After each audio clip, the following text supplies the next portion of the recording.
lupa like, subscribe, dan aktifkan loncengnya. Selamat datang kembali di channel ini, dan seperti biasa di channel ini banyak sekali membahas mengenai materi matematika, khususnya untuk materi matematika pada jenjang SMP. Dan di video kali ini kita akan melanjutkan materi ukuran pemusatan data. Kali ini kita akan membahas mengenai median dan modus. Jadi tujuan di video pembelajaran kali ini yang pertama adalah kita dapat memahami konsep median dalam statistika, yang kedua kita dapat memahami konsep modus dalam statistika, kemudian yang ketiga kita dapat menyelesaikan masalah yang berkaitan dengan median, yang keempat kita dapat menyelesaikan masalah yang berkaitan dengan modus. Nah, di video sebelumnya kita sudah membahas ya mengenai ukuran pemusatan data yang terdiri dari tiga. Yang pertama yaitu rata-rata, yang kedua median, dan yang ketiga adalah modus. Dan di video kali ini kita akan membahas untuk median dan modus, karena untuk rata-rata kita sudah bahas di video sebelumnya. Kita masuk ke konsep median. Jadi median itu adalah nilai tengah suatu data setelah diurutkan dari data yang terkecil ke data yang terbesar. Ingat ya, kata kuncinya adalah nilai tengah suatu data yang sudah diurutkan dari data yang terkecil ke data yang terbesar. Jadi ada dua kasus ya nanti dalam median. Yang pertama itu data yang banyaknya ganjil, dan yang kedua data yang banyaknya genap. Nah, untuk data banyak, median itu juga bisa dirumuskan seperti ini ya. Jadi median itu sama dengan data ke n plus 1 per 2. Jadi ditambah 1 dulu kemudian dibagi 2 dengan keterangannya n-nya itu banyaknya data. Ini adalah rumus jika datanya besar. Jadi rumusnya ini hanya untuk mempermudah perhitungan median saja. Nah, kita masuk ke materinya untuk data yang banyaknya ganjil. Nah, yang pertama seperti ini, median dengan data ganjil. Data ganjil di sini artinya adalah ini ya, 1, 2, 3, 4, 5, 6, 7, 8, 9. Ada 9 data, 9 angka. 9 itu kan bilangan ganjil. Kemudian pertanyaannya adalah tentukan median dari data tersebut. Nah, jawab langkah yang harus kita lakukan adalah kita mengurutkan data ini dari yang terkecil hingga ke terbesar. Jadi dari data ini kalau diurutkan menjadi seperti ini ya, 3, 4, 5, 6, 6, 6, 7, 8, 10. Kemudian kita cari nilai mediannya atau nilai tengahnya, kiri kanan coret, ini kiri dihapuskan, kiri kanan dihapuskan, kiri kanan dihapuskan. Ketemu nih nilai tengahnya, yaitu adalah 6.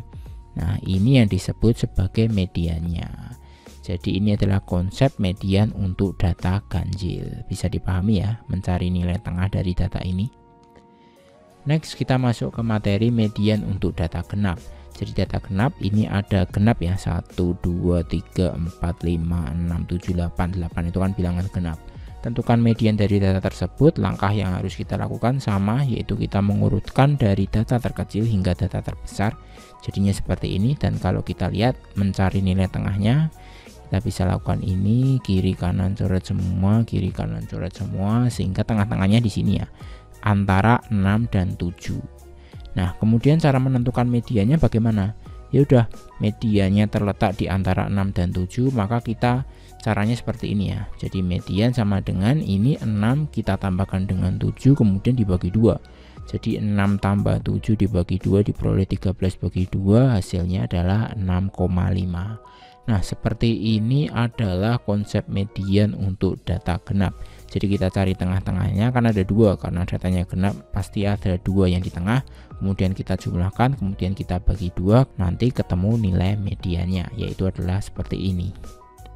Nah, untuk lebih memperdalam lagi mengenai median, kita simak ke contoh soalnya. Contoh soal pertama seperti ini. Berikut telah disajikan data hasil ulangan IPA kelas 8, kemudian tentukan median dari data tersebut. Jawab, kalau kita lihat dari diagram batang ini bisa ditulis seperti ini ya. Jadi yang mendapat nilai 5 kan 1 orang, berarti kita tuliskan 5-nya itu 1. Kemudian yang mendapat nilai 6 kan ada 4 orang, jadi 6-nya ada 4, 2 ke 4. Kemudian mendapat nilai 7 ada 5 orang, 2 ke 4. Yang mendapat nilai 8 ada 6 orang, kita tulis 8-nya 6 kali. Yang mendapat nilai 9 ada 3 orang, dan yang mendapat nilai 10 ada 4 orang. Kemudian untuk menentukan median ya udah kita cari tengah-tengahnya, kiri kanan kita coret semua, kiri kanan, kemudian kiri kanan, kemudian ini 1, 2, 3, 4, 5. Ini juga kita coret 5 kali, 1, 2, 3, 4, 5, kemudian kiri kanan, kiri kanan, kiri kanan. Nah, ditemukan mediannya adalah 8 ya, tengah-tengahnya di sini adalah 8. Jadi untuk data ini nilai mediannya adalah 8. Kemudian kita lanjut ke contoh soal yang kedua. Berikut telah disajikan data hasil ulangan matematika 40 siswa kelas 8. Kemudian pertanyaannya adalah tentukan median dari data tersebut. Nah, karena orangnya sangat banyak, kita bisa memanfaatkan rumusnya. Rumus median tadi adalah data ke n plus 1 per 2. Dan ini data orangnya ada 40 ya totalnya.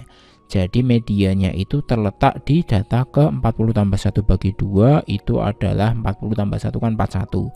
41 bagi 2 itu adalah 20,5. Jadi medianya itu terletak di antara data ke-20 dan data ke-21. Kita cari dulu untuk data yang ke-20 ya. Kita lihat kan, ini kan 2 tambah 2 kan 4. Kemudian 4 tambah 3 kan 7, 7 tambah 6 kan 13, 13 tambah 7 kan 20. Nah, data ke-20 itu ternyata terletak di nilai 80 ya. Berarti untuk data ke-21 itu terletak di 85. Jadi ini data ke-20, kemudian yang bawah ini adalah data ke-21 ya. Nah, data ke-20-nya itu 80, data ke-21-nya adalah 85. Kemudian untuk mencari nilai mediannya berarti kita tinggal jumlahkan kemudian dibagi 2 ya, karena ini adalah kasus untuk data genap.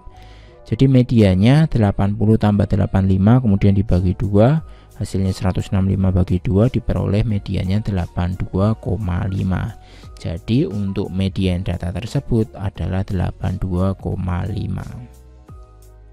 Kemudian kita masuk ke materi konsep modus. Jadi modus itu adalah nilai yang paling sering muncul, atau dengan kata lain modus adalah nilai yang memiliki frekuensi tertinggi. Supaya kita lebih mudah memahaminya, kita langsung simak ke contoh soalnya. Contoh pertama seperti ini ya. Diberikan data seperti ini, 30, 60, 100, 60, 80, 70, 50, 60, 40, 60, 60. Tentukan modus dari data tersebut. Nah, kalau kita lihat 60-nya ini sering muncul beberapa kali ya. Paling banyak 60 ya. Kita lihat 1, 2, kemudian 3, 4, 5. Bahkan 60-nya ini sering muncul 5 kali. Jadi kita bisa langsung menentukan modusnya. Untuk data tersebut modusnya adalah 60. Contoh soal yang kedua seperti ini. Diberikan data hasil ulangan IPS kelas 8. Tentukan modus dari data tersebut. Kita lihat frekuensi tertinggi ya, atau nilai yang paling sering muncul di nilai 8. Karena nilai 8 itu ada 6 orang, jadi modusnya itu adalah nilainya 8. Contoh soal yang ketiga seperti ini. Diberikan hasil tes matematika kelas 7B sebagai berikut, kemudian tentukan modus dari data tersebut. Kita lihat untuk modus kita mencari frekuensi tertinggi ya, atau banyak siswa yang terbanyak mendapat nilai itu. Dan kalau kita lihat nilai 6 ini yang dapat paling banyak 13 orang ya, daripada nilai yang lain. Jadi untuk modus data ini kita bisa simpulkan modusnya adalah 6. Kemudian ada beberapa kasus khusus dalam menentukan nilai modus. Jadi perlu diperhatikan, terkadang ada kasus khusus dalam menentukan nilai modus. Yang pertama, suatu data itu tidak memiliki modus. Jadi suatu data dikatakan tidak memiliki modus jika dalam data tersebut tidak ada nilai yang dominan atau tidak ada nilai yang sering muncul. Itu nanti dikatakan sebagai suatu data yang tidak memiliki modus. Kemudian yang kedua adalah kasus di mana suatu data memiliki modus lebih dari 1. Nah, suatu data memiliki modus lebih dari 1 jika dalam data tersebut nilai yang dominan atau nilai yang sering muncul itu ada lebih dari 1. Supaya kita lebih mudah memahaminya, kita langsung simak ke contoh soalnya saja.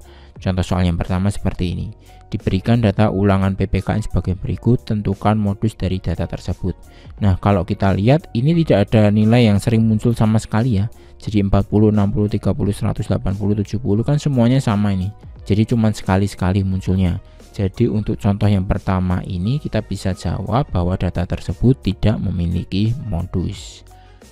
Kemudian contoh soal yang kedua, diberikan data ulangan IPS sebagai berikut, 40, 60, 80, 30, 30, 80, 100, 70, 70, 70, 80.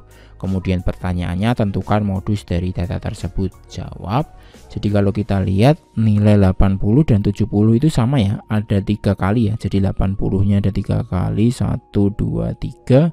70-nya juga ada 3 kali. Jadi yang dominan ada 2 angka ya, 2 nilai, yaitu 80 dan 70. Jadi untuk modus ini kita bisa tuliskan data tersebut memiliki modus 70 dan 80. Oke, cukup sekian pembahasan kali ini. Untuk materi selanjutnya kita akan bahas di video berikutnya. Sampai jumpa.